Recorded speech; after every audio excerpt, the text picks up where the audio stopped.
নমস্কার বন্ধুরা, আমার চ্যানেলটিতে আপনাদের স্বাগত জানাই। আজকে আপনাদের সাথে শেয়ার করব পুঁই শাক রেসিপি। পুঁই শাকটি বানানোর জন্য নিয়েছি পুঁই শাক, একটি মতো আলু আর কুমড়ো, সেগুলি কেটে নিয়েছি।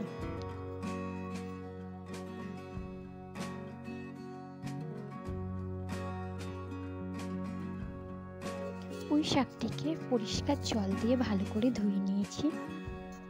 আলু কুমড়োটিকেও ভালো করে ধুয়ে নিয়েছি। প্রথমে কড়াইয়ে তেল দিয়ে দিচ্ছি। তেলটি ভালোভাবে গরম হয়ে গেছে। এরপর ফোড়ন দিয়ে দিচ্ছি 5 ফোড়ন আর একটি শুকনো লঙ্কা। সেগুলিকে হালকা লাল করে কুমড়ো আর আলুগুলি দিয়ে দিচ্ছি। সেটিকে নাড়াচাড়া করে নিচ্ছি।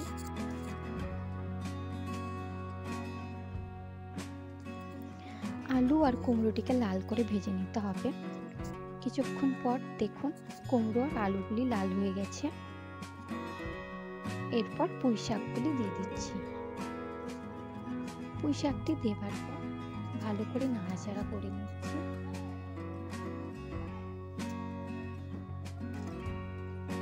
পাঁচটি মতো কাঁচা লঙ্কা দিয়ে দিচ্ছি, হাফ চামচ হলুদ, স্বাদ অনুযায়ী লবণ, হাফ চামচ জিরে গুঁড়ো আর দিয়ে দিচ্ছি আদা বাটা। এবারও ভালো করে নাড়াচাড়া করে নিতে হবে। হলুদ লবণটি যেন সবজিতে ভালোভাবে মিশে যায়। 5 থেকে 7 মিনিট ভালো করে শাকটিকে কষিয়ে নিতে হবে।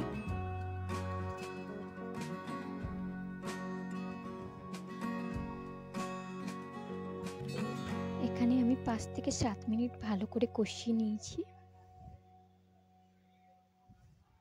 এরপর সেদ্ধ হবার মতো জল দিয়ে দিচ্ছি। এখানে আমি 1.5 গ্লাস জল অ্যাড করেছি।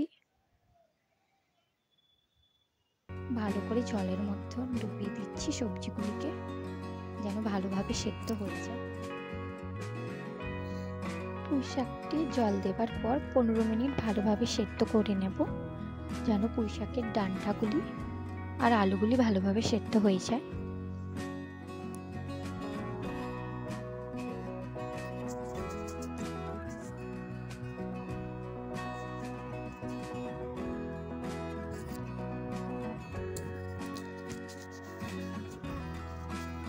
পনেরো মিনিট পর পুঁই শাকগুলি ভালোভাবে সেদ্ধ হয়ে গেছে। এখানেই আমার রেসিপিটি কমপ্লিট। যদি ভিডিওটি ভালো লেগে থাকে ভিডিওটিকে লাইক করবেন এবং চ্যানেলটিকে সাবস্ক্রাইব করবেন।